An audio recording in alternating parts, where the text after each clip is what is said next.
सुप्रभात बच्चों, आपका शांति कुंज ऑनलाइन क्लासेस में स्वागत है। आपका चैप्टर चुंबक एवं इसके गुण। आज हम इसमें आगे की टॉपिक करेंगे। पृथ्वी का चुंबकत्व मतलब अर्थ्स मैग्नेटिज्म। आज हम इसके बारे में जानेंगे।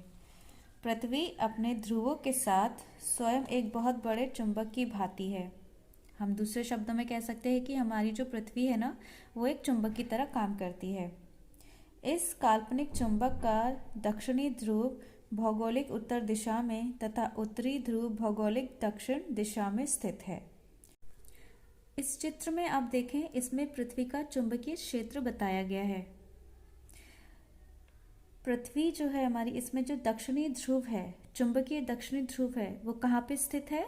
भौगोलिक उत्तरी दिशा में, ठीक है। और जो उत्तरी ध्रुव है, चुंबकीय उत्तरी ध्रुव, वह भौगोलिक दक्षिण दिशा में स्थित है। जब कोई चुंबक स्वतंत्रता पूर्वक लटका दिया जाता है तो इसका एक ध्रुव पृथ्वी के उत्तरी ध्रुव एवं दूसरा ध्रुव पृथ्वी के दक्षिणी ध्रुव की ओर आकर्षित हो जाता है। अब मान लीजिए हमारे पास एक मैग्नेट है, उसको आपने एक धागे से बांध दिया, उसको स्वतंत्र यानी फ्री छोड़ दीजिए, तो वो जिस दिशा में भी जाके रुकेगा उससे आपको पता चलेगा कि वो उत्तर और दक्षिण वाली दिशा होगी। इससे हम कह सकते हैं कि जो चुंबक है उसका उत्तरी ध्रुव पृथ्वी के जो चुंबकीय क्षेत्र है उसके उत्तरी ध्रुव की तरफ होगा और चुंबक का दक्षिणी ध्रुव पृथ्वी के जो चुंबकीय क्षेत्र है उसके दक्षिणी ध्रुव की तरफ आकर्षित होगा। इस पृथ्वी का जो ध्रुव पृथ्वी के उत्तरी ध्रुव की ओर रहता है वह चुंबक का उत्तरी ध्रुव तथा जो पृथ्वी के दक्षिणी ध्रुव की ओर रहता है वह चुंबक का दक्षिणी ध्रुव होता है, जैसा कि मैंने अभी आपको बताया। यही कारण है कि स्वतंत्र रूप से लटका चुंबक हमेशा उत्तर दक्षिण दिशा को व्यक्त करता है। और यही रीज़न है कि जब भी आप एक मैग्नेट को फ्रीली सस्पेंड करेंगे एक धागे से बांध के, तो वो हमेशा उत्तर और दक्षिण की दिशा में ही जाएगा। आइए जानते हैं आप चुंबकीय प्रेरण यानी मैग्नेटिक इंडक्शन के बारे में। जब किसी चुंबक को एक अचुंबकित लोहे के टुकड़े के समीप लाया जाता है तो वह टुकड़ा भी चुंबक बन जाता है। इस घटना को चुंबकीय प्रेरण कहते हैं।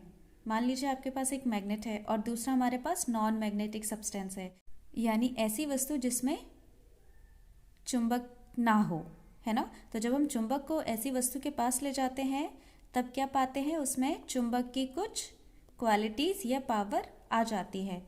तो इस तरह की ये जो घटना हो रही है उसको चुंबकीय प्रेरण कहते हैं। यदि इस टुकड़े की के ध्रुवीयता की जांच की जाती है तो पाया जाता है कि चुंबक के ध्रुव के निकट वाले सिरे को विजातीय ध्रुव तथा विपरीत सिरे पर सजातीय ध्रुव उत्पन्न होता है। बच्चों, इसका मतलब है, आप जानते हैं एक मैग्नेट में क्या होता है, दो ध्रुव होते हैं, एक इस तरफ और एक इस तरफ, ठीक है। यदि इस टुकड़े की ध्रुवीयता की जांच की जाए, यानी कि ये जो ध्रुव है इनकी जांच की जाए, तो हमें क्या पता चलता है कि चुंबक के ध्रुव के निकट वाले सिरे पर विजातीय ध्रुव, यानी कि जब हम एक चुंबक को अचुंबकित लोहे के पास ले जाएंगे तो जो साइड उस चुंबक के सामने होगी वहां पे विजातीय ध्रुव यानी कि प्लस और माइनस वाले साइंस हो सकते हैं, तथा विपरीत सिरे पर सजातीय यानी कि या तो माइनस माइनस होगा या प्लस प्लस वाली कंडीशन होती है, ठीक है ना।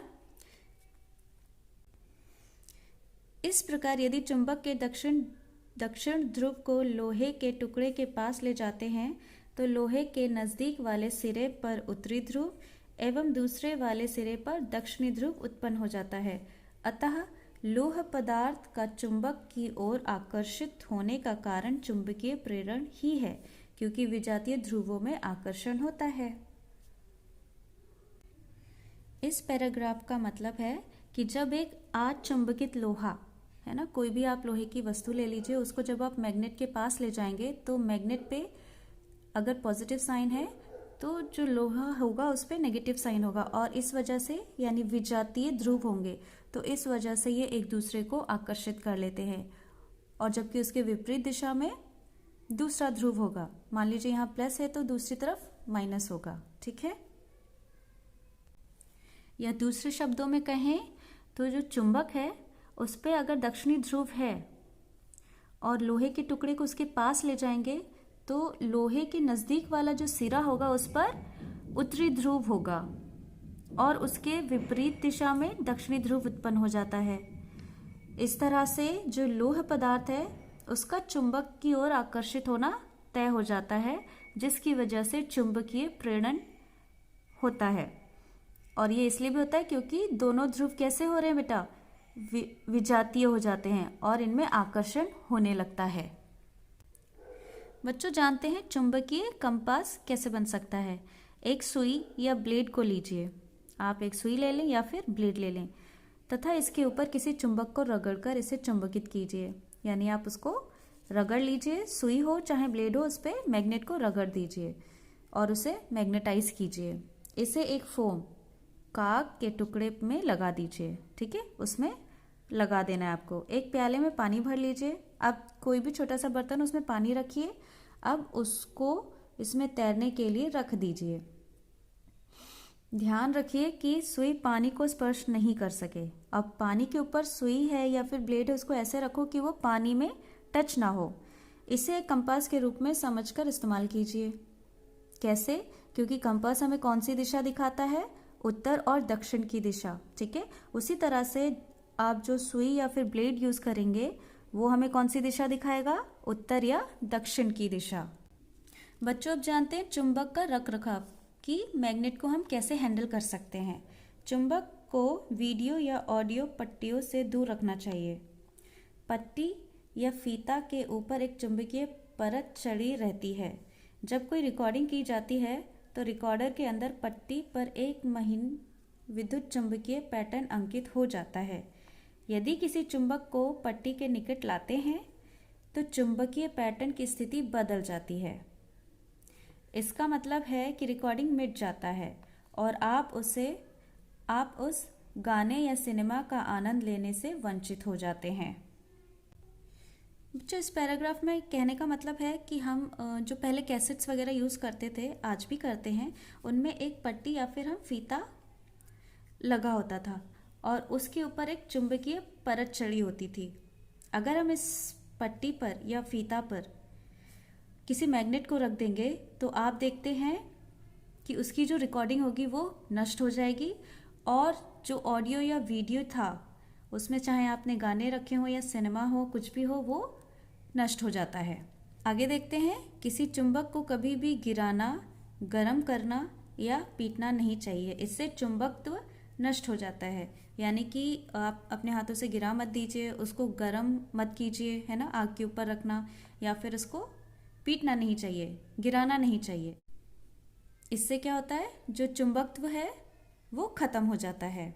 आगे देखते हैं, हम जानते हैं कि यह यदि चुंबक का प्रयोग लंबे समय तक नहीं किया जाता है तो अपना चुंबकत्व खो देता है।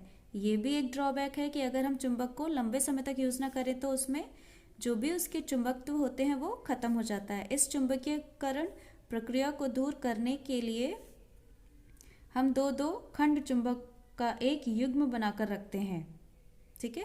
इसका मतलब है एक चुंबक ये रहा और एक और रहा, तो इन दोनों को हम एक युग्म यानी जोड़े की तरह रखते हैं, जिसमें आमने सामने विपरीत ध्रुव रहता है। यानी कि अगर यहाँ प्लस है तो यहाँ माइनस होगा, ठीक है, अलग अलग ध्रुव हो गए। साथ ही इन दोनों के ध्रुवों को नरम लोहे के टुकड़े से सटा दिया जाता है जो चुंबक रक्षण कहलाता है। यह अचुंबकीयकरण को कम कर देता है ना। इनको ढक के रखा जाता है और बीच में एक लकड़ी का टुकड़ा भी लगा दिया जाता है, जिससे की वजह से अगर हम ज़्यादा लंबे समय तक इनका यूज़ नहीं कर रहे होते हैं तो ये सुरक्षित रहे। बच्चों इसके साथ आपका ये चैप्टर यहीं ख़त्म होता है। आप इसे पढ़ें और समझें। ना समझ आए तो मुझे ज़रूर बताइएगा। तब तक आप सभी अपना ध्यान रखें, स्वस्थ रहें, सुरक्षित रहें।